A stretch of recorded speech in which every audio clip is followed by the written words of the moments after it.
Hello traders, welcome to the volume vision. So traders, आज की video में discuss किया जाएगा एक वॉल्यूम फॉर्मेट को। देखिए, ये फॉर्मेट करता क्या है। ये फॉर्मेट आपकी हेल्प करेगा ट्रेड को एग्जीक्यूट करने में। जो भी आप ट्रेड एग्जीक्यूट कर रहे हो तो वहां पर आपको एक फास्ट डिसीजन देगा कि आप यहाँ पर ट्रेड को एग्जीक्यूट कर सकते हो।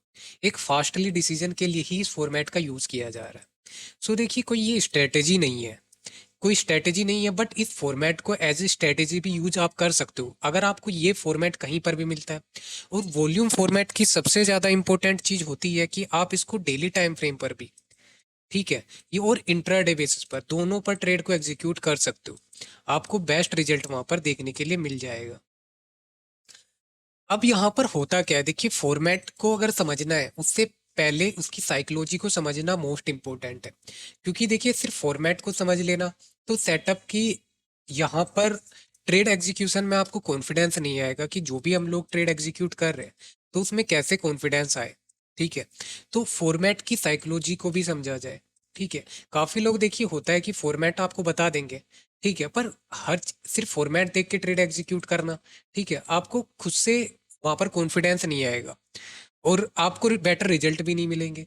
तो सबसे बेटर वे होता है किसी भी प्राइस एक्शन को अंडरस्टैंड करने का कि वहां पर उसकी साइकोलॉजी को समझा जाए। और वॉल्यूम का मतलब ही होता है कि हम लोग बायर और सेलर की साइकोलॉजी को पकड़ते हैं, स्ट्रेंथ को आइडेंटिफाई करते हैं और उसके बेसिस पर ट्रेड को एग्जीक्यूट करते हैं। अब यहाँ पर देखिए होता क्या है, सबसे पहले फॉर्मेट को अगर समझा जाए तो सिंपल सा फॉर्मेट रहता है कि मार्केट या आपके मॉर्निंग के फर्स्ट स्विंग पर भी हो सकता है, ठीक है, या मिडिल में भी आपके कहीं पर भी हो सकता है। ठीक है, तो दोनों साइड में इसका आप यूज कर सकते हो कि आपको फर्स्ट स्विंग पर भी मिल रहा है या फिर आपको मिडिल में कहीं ये फॉर्मेट मिल रहा है, तो दोनों में ये यूजफुल रहेगा। बट फर्स्ट स्विंग में ये ज़्यादा मिलता है कि मार्केट की 915 की कैंडल काफ़ी बड़ी बनती है और उसके बाद थोड़ा सा प्राइस एक्शन वहाँ पे सस्टेन करता है। प्राइस सस्टेन करने के बाद तीन ग्रीन वॉल्यूम की फॉर्मेशन क्रिएट करता है। यहाँ पर फॉर्मेशन में इंपॉर्टेंट है वॉल्यूम्स, क्योंकि यहाँ पर जो वॉल्यूम्स अब आई है ग्रीन की, ये देखिए दो होना जरूरी है। अगर सिर्फ एक कैंडल है तो देखिए फिर वहां पर लिक्विडिटी होने का चांसेस काफी ज्यादा हाई होते हैं। ठीक है, उसका मैं रीजन आपको बताऊंगा, साइकोलॉजी बताऊंगा कि सिंगल कैंडल के पीछे क्यों लिक्विडिटी ज्यादा होती है। और जब दो या दो से ज्यादा कैंडल वहां पर ग्रीन बन जाए तो ये एक डायरेक्शन को आइडेंटिफाई कर देती है। ठीक है, कि वहां पर हम किस डायरेक्शन में ट्रेड को एग्जीक्यूट कर सकते हैं। तो फॉर्मेट काफी सिंपल सा है कि आपको जो रेड कैंडल देखनी है वो वॉल्यूम्स आपकी कम होनी चाहिए और जो बायर्स की वॉल्यूम्स आ रही है वो आपकी बिग होनी चाहिए। ठीक है, यहाँ से हमें सबसे पहले फॉर्मेट में यही आइडेंटिफाई करना है।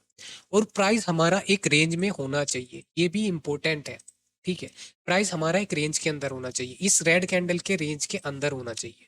सबसे ज्यादा इंपॉर्टेंट रेंज यहाँ पे रहेगी कि कैंडल यहाँ पर बनी और हाई पर जाकर मार्केट ग्रीन कैंडल बना रहा है तो उसकी इंपॉर्टेंसी वहां पर नहीं रहेगी।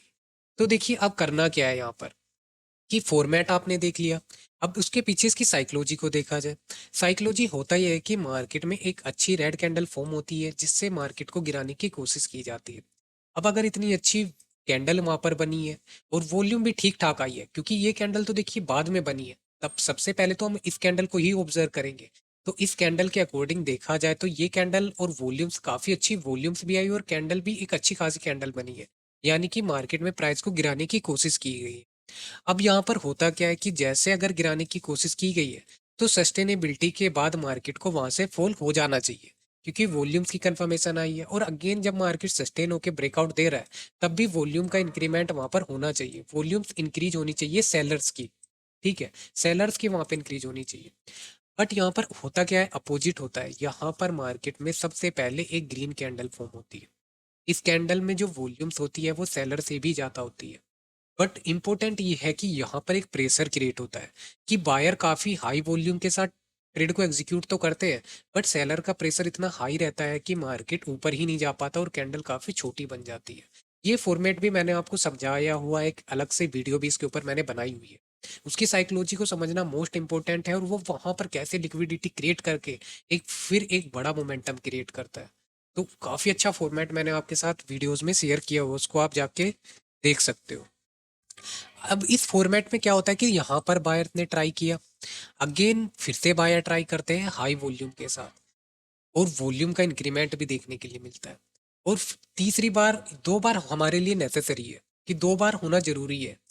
दो बार हो या तीसरी बार भी हो जाए तो हमारे लिए और भी ज़्यादा बेटर हो जाता है, कि हम लोगों के लिए और कॉन्फिडेंस आता है कि इस रेंज में प्रेशर काफ़ी ज़्यादा है मार्केट का।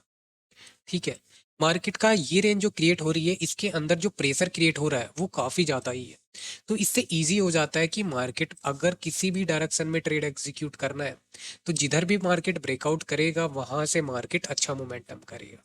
यहाँ से मार्केट के फेक ब्रेकआउट के चांसेस काफ़ी कम होते हैं। हाई प्रोबेबिलिटी रहती है जिस साइड भी ब्रेकआउट होगा मार्केट बड़ा मोमेंटम करेगा या एक ट्रेंडिंग मार्केट शो करेगा। ठीक है, तो हमें सिर्फ उस रेंज को मार्क करना है जहां पर ये क्रिएशन हो रहा है। हमें वॉल्यूम्स को देखना है। साइकोलॉजी मैंने आपको बताई है कि बायर का क्रिएशन, यहाँ पर बायर का जो प्रेशर है यहाँ पे वो इंक्रीज हो रहा है। ठीक है, अब देखिए जीतेगा कोई एक ही, फाइट हो रही है, बट वॉल्यूम्स हमें ज़्यादा कंफर्मेशन देती है यहाँ पर कि यहाँ पर बायर्स कंटिन्यू करेंगे या सेलर कंटिन्यू करेंगे।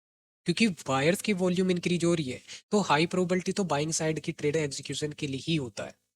मोस्टली 80% चांसेस यही होता है कि मार्केट यहाँ पर बाइंग साइड ही ट्रेंडिंग जाएगा। 20% चांसेस होते हैं कि मार्केट यहाँ से सेल ऑफ जाता है, पर सेल ऑफ भी वो नहीं, ऐसे नहीं जा पाएगा, उसको फिर भी सस्टेनेबिलिटी के बाद ही मार्केट वहां से फॉल होगा। ठीक है, काफी सस्टेनेबिलिटी के बाद, क्योंकि बायर का प्रेशर काफी ज्यादा है, जब तक वो वहां पर नेगलेक्ट नहीं होगा तब तक मार्केट सेलिंग कंटिन्यू नहीं कर पाएगा। काफी रेयर होता है कि मार्केट यहाँ से फिर एग्रेसिवली फॉल होता चला जाए। ठीक है, क्योंकि देखिए इसके पीछे रीजन है, क्योंकि इस कैंडल जो ये पैटर्न है ये वॉल्यूम्स है यहाँ पे।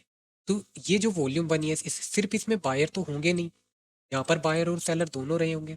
ठीक है, तो सेलर की ऑलरेडी पावर काफी यूज हो चुकी है। ठीक है, उसकी पावर ऑलरेडी यूज हो चुकी है इनको बीट करने के लिए। ठीक है, तो अगर सेलिंग आपको जाना है ना तो एग्रेसिवली नहीं जाना। मार्केट में अगर आपको सेलिंग के लिए फोकस करना है कि जब भी मार्केट सेलिंग जा रहा हो, सेलिंग साइड में आपको थोड़ी सस्टेनेबिलिटी चाहिए होगी। एक सस्टेनेबिलिटी के बाद मार्केट वहां से ब्रेकआउट करे तो ज़्यादा आपके लिए बेस्ट रहेगा। बाइंग साइड के लिए आपको ये चीज़ें नहीं करनी है, क्योंकि बाइंग साइड में आपको फुल कॉन्फिडेंस आ रहा है, वॉल्यूम की कंफर्मेशन है, तो वहां पर आपको ये चीज़ें नहीं करनी है। बाइंग साइड में आपको डायरेक्ट ही ट्रेड को एग्जीक्यूट करना है। ठीक है, थोड़ा सा देखिए साइकोलॉजी को हो सकता है आप थोड़ा कम समझ पाए, ठीक है, वॉल्यूम के बेसिस पर, बट आप मर्ज करोगे कि इतनी बड़ी वॉल्यूम्स यहाँ पे क्रिएट हुई है और कैंडल छोटी बनी है, इसका क्या मतलब हो सकता है। ठीक है, फिर से बायर्स की वॉल्यूम इंक्रीज हो रही है पर बायर ब्रेकआउट नहीं कर पा रहे, फिर से बायर्स की वॉल्यूम इंक्रीज हो रही है पर ब्रेकआउट नहीं हो पा रहा है। तो प्रेशर कितना ज्यादा रहा होगा सेलर का, बट उस सेलर प्रेशर क्रिएट करने के लिए भी तो उसकी पावर वहां पर लगी होगी। तो क्या वो एकदम से इसको फॉल फॉल करा देगा? वो यहाँ से फॉल मार्केट को नहीं करा पाएगा। तो यहाँ पर फिर इसीलिए वेट किया जाता है सेलिंग साइड की ट्रेड को एग्जीक्यूशन के लिए। सस्टेनेबिलिटी होना मोस्ट इंपॉर्टेंट है। डायरेक्ट भी देखिए कर सकते ट्रेड एग्जीक्यूशन, ऐसा नहीं है कि आप ट्रेड डायरेक्ट नहीं कर सकते, बट फिर आपका वही चीज़ हो जाएगी कि रिस्क आप अपने हिसाब से वहां पे लेके चल सकते हो, अपना रिस्क एपेटाइट आपका बेस्ट होना चाहिए। ठीक है, और मोस्ट इंपॉर्टेंट है ट्रेड को इजी करने के लिए हमारे पास जो रूल होता है वो होता है मार्केट सेंटिमेंट का, कि जिस भी स्टॉक्स में ये फॉर्मेट मिल रहा है वॉल्यूम का, आप वहां पे उस सेक्टर को देख लीजिए। ठीक है, और निफ्टी 50 को थोड़ा देख लीजिए। ठीक है, आप दोनों चीजों को थोड़ा सा भी वहां पर उस टाइम पर देख लोगे तो आपको काफी इजी हो जाएगा ट्रेड को एग्जीक्यूट करने में। तब आप वहां पे थोड़ा सा जल्दी ट्रेड को भी एग्जीक्यूट कर सकते हो, यानी कि ब्रेकआउट पर ट्रेड को एग्जीक्यूट कर सकते हो, वो किसी भी साइड का हो। ठीक है, क्योंकि अगर निफ्टी 50 काफी ज्यादा वीक है और सेक्टर भी वीक है, तो आपको फिर डायरेक्ट ट्रेड एग्जीक्यूट कर देनी है वहां पर, तो आपको एक अच्छा रिजल्ट मिल जाएगा। ऐसे ही बाइंग साइड के लिए भी, कि मार्केट सेक्टर बुलिश है, निफ्टी 50 भी बुलिश है, तो उसके बेसिस पर हम लोग वहां पर ट्रेड को एग्जीक्यूट कर सकते हैं। अब इसके कुछ एग्जाम्पल यहाँ पे हम लोग देखने की कोशिश करते हैं कि कैसे इसको देखना है। बात करते हैं बैक टेस्टिंग की। बैक टेस्टिंग में भी देखा जाए तो यहाँ पर आप देख सकते हो कि मार्केट ने एक फॉर्मेट को क्रिएट किया है। यहाँ पर मार्केट में 24 डेट को देखा जाए तो मार्केट ने सबसे पहले एक स्विंग हाई को क्रिएट किया। हाई क्रिएट होने पर मार्केट ने सबसे एक इम्पोर्टेंट रेड कैंडल यहाँ पर फॉर्म की, जिसकी वॉल्यूम्स काफ़ी ज़्यादा अच्छी वॉल्यूम थी, यानी कि मार्केट को यहाँ से गिराने की कोशिश की गई। कैंडल भी अच्छी है, विक रिजेक्शन भी नहीं है, और जो फॉर्मेशन है कैंडल की, कितनी अच्छी फॉर्मेशन यहाँ पर बनी है, कोई भी विक रिजेक्शन इसमें नहीं बना है। अब यहाँ पर हुआ क्या है देखिए, यहाँ पर उसके बाद प्राइस ने सस्टेन किया है, और उसके बाद फिर अगेन बायर्स की वॉल्यूम इंक्रीज होते हुए आपको दिख जाएगी। ठीक है, यानी कि बायर्स का जो प्रेशर यहाँ पर बना वो काफी ज्यादा हाई बना, पर क्या मार्केट अपना इंट्राडे हाई ब्रेक कर पाया? नहीं कर पाया।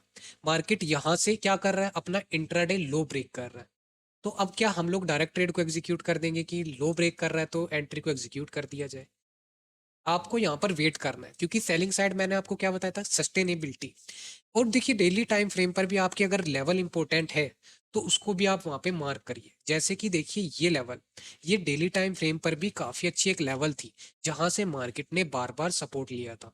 तो उसको भी आपको वहाँ पर थोड़ा सा नज़र रखना है कि जो प्रीवियस डेटा है वहाँ पर, प्रीवियस चार्ट है, क्या पहले भी यहाँ से सपोर्ट लिया गया था। तो अगर मार्केट को गिरना है तो हमारे लिए तो बेस्ट लेवल है कि मार्केट सपोर्ट ब्रेक करे और यहाँ से ट्रेंडिंग हो जाए, तो मार्केट यहाँ से अच्छा मोमेंटम करता है। तो हमें ये फॉर्मेट के टाइम पे करना क्या है, हम लोगों को चार्ट लगाना है। जैसे कि इस चार्ट में देखा जाए तो एचपीसीएल का चार्ट है, तो एनर्जी सेक्टर और निफ्टी 50 को हम लोग वहां पर देखने की कोशिश करेंगे। तो हम लोग जाएंगे 24 नंबर के चार्ट पर निफ्टी 50 के और सेक्टर के। अब 24 के चार्ट को अगर देखा जाए तो यहाँ पर आप देखोगे कि मार्केट क्या कर रहा है। सबसे पहले स्टॉक्स अगर ले रहे हो तो सबसे पहले सेक्टर को देखेंगे। सेक्टर क्या कर रहा है, सेक्टर ने सबसे पहले अपना इंट्राडे लो लगाया, और इंट्राडे लो लगाते हुए यहाँ पर मार्केट ने इंट्राडे का हाई ब्रेक नहीं हो पाया, और मार्केट क्या कर रहा है, इंट्राडे लो ब्रेक करने की कोशिश कर रहा है। यहाँ पर देखा जाए मार्केट क्या कर रहा है, निफ्टी 50 को भी देखा जाए तो निफ्टी 50 भी अपना इंट्राडे हाई ब्रेक नहीं कर पा रहा है। हाई से जैसे ही गया मार्केट नीचे आ गया। ठीक है, तो ओवरऑल अभी तक मार्केट बुलिश नहीं हुआ है। ट्रेड एग्जीक्यूशन का टाइम आ चुका है, निफ्टी 50 हाई ब्रेक नहीं कर पाया अभी तक, और सेक्टर यहाँ पर इंट्राडे लो ब्रेक कर रहा है। तो देखिए यहाँ पर आप ओवरव्यू लेके चल सकते हो। मैं आपको फुल कॉन्फिडेंस नहीं दे रहा हूँ यहाँ पे कि आप आंख बंद करके ट्रेड एग्जीक्यूट करो। फॉर्मेट आपको मिल गया है, बट थोड़ा सा मार्केट सेंटीमेंट को भी समझो, सेक्टर को भी समझो। ठीक है, तब आपको थोड़ा सा इजी हो जाएगा ट्रेड को एग्जीक्यूट करने में। फिर आपको करना क्या है, आपको जहां पर एंट्री करनी है वहां पर आप देखते चलिए कि मार्केट वहां पर क्या कर रहा है, निफ्टी 50 क्या कर रहा है और सेक्टर क्या करने की कोशिश कर रहा है। तो उस बेसिस पर आपको डायरेक्शन क्लियर हो जाएगी कि आप वहां पर ट्रेड को एग्जीक्यूट कर सकते हो। बात करते देखिए सेकंड यहाँ पर बैक टेस्टिंग की।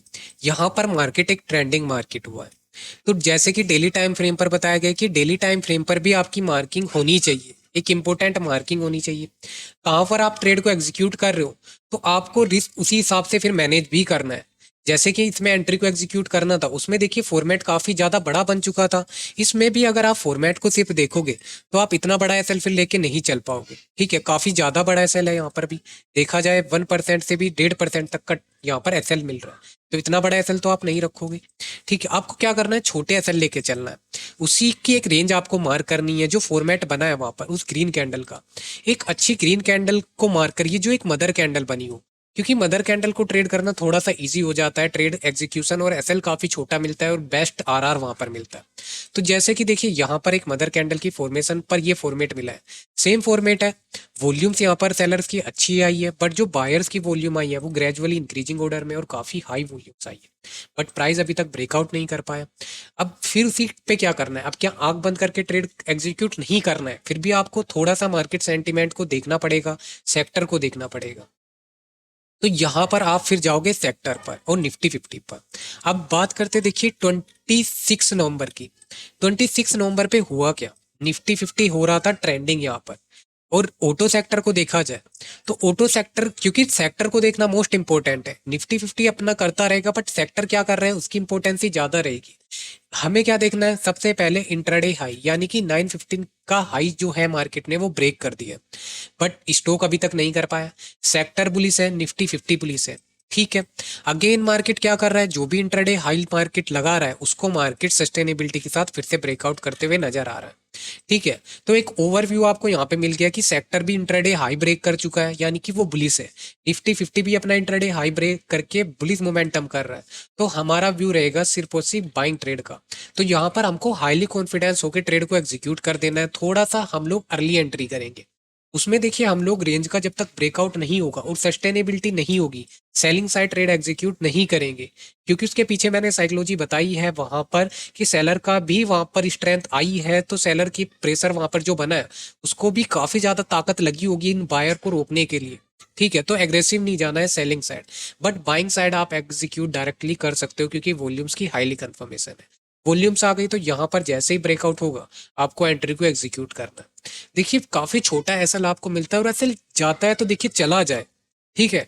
बट अगर आपके फेवर में ये मार्केट आता है तो ट्रेंडिंग मार्केट, ठीक है। बट ये नहीं कि आप बिल्कुल लास्ट तक होल्ड करो, जो भी इंट्राडे आपको हाई नजर आ रहा है, एक रेजिस्टेंस नजर आ रहा है, आप वहां तक का टारगेट लेके चलोगे, ठीक है। एक बेस्ट आरआर तो लेके चलोगे। ऐसी मार्केट में आपको 1:3 से पहले एग्जिट नहीं करना है।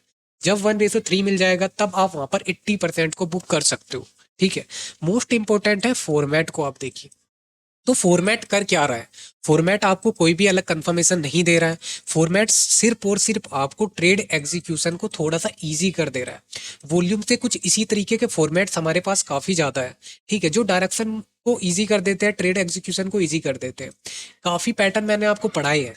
देखिए उनको वॉल्यूम और प्राइस एक्शन को जब आप मर्ज करोगे ना, आप अपनी एनालिसिस जो कर रहे हो उसको आप रखिए वहां पर, ठीक है। बट इसको एड ऑन कर दीजिए वहां पर एड ऑन कर दोगे तो क्या होगा, आपको जो आपकी स्ट्रेटेजी है, जो आपका प्राइस एक्शन है, जिस पर भी आप ट्रेड एग्जीक्यूट करते हो आप करो, ठीक है। उसको आप जब यहाँ पर मर्ज करोगे इसके साथ तो इजी हो जाएगा ट्रेड को एग्जीक्यूट करने। अब देखिए इस फॉर्मेट का कोई भी नाम नहीं है, आप कोई भी नाम इसका रख दे, मैं कुछ भी नाम इसका रख दूं, 2 बार या 3 बार या 3 बाइंग कैंडल बार, तो कुछ भी नाम आप इसका रख सकते हो। बट हमारे लिए मैटर क्या करता है? हमारे लिए नेम मैटर नहीं करता है। हमें ट्रेड को एग्जीक्यूट करना है, प्रॉफिट वहां पर लेके चलना है, ठीक है, प्रॉफिट लेना है मार्केट से। तो ये चीजें काफी ज्यादा हेल्पफुल रहती है ट्रेड को एग्जीक्यूशन के लिए, और इजिली अंडरस्टैंड करने के लिए कि मार्केट आज के दिन चाहता क्या है और किस डायरेक्शन में ट्रेड एग्जीक्यूट चाहता है। बट फिर भी जब भी आपको ये फॉर्मेट मिल रहा हो तो आप सबसे पहले डेली टाइम फ्रेम की एक मार्किंग वहां पर करो, ठीक है। डेली टाइम फ्रेम पर मार्किंग कर लो, थोड़ा सा सेक्टर को वहां पर देख लो, निफ्टी 50 को देख लो, ठीक है। और 915 की कैंडल का अगर हाई या लो ब्रेक हो रहा है सेक्टर और निफ्टी में, तो काफी एक स्ट्रेंथ की आइडेंटिफिकेशन मिल जाती है कि निफ्टी 50 और सेक्टर अपने 915 कैंडल का हाई ब्रेक कर रहे हैं, ठीक है। या फर्स्ट 15 मिनट की कैंडल सेक्टर या निफ्टी 50 के बेसिस पर भी स्ट्रेंथ को इजीली आइडेंटिफाई किया जा सकता है। तो आपको फॉर्मेट देख के ट्रेड को एग्जीक्यूट करना है।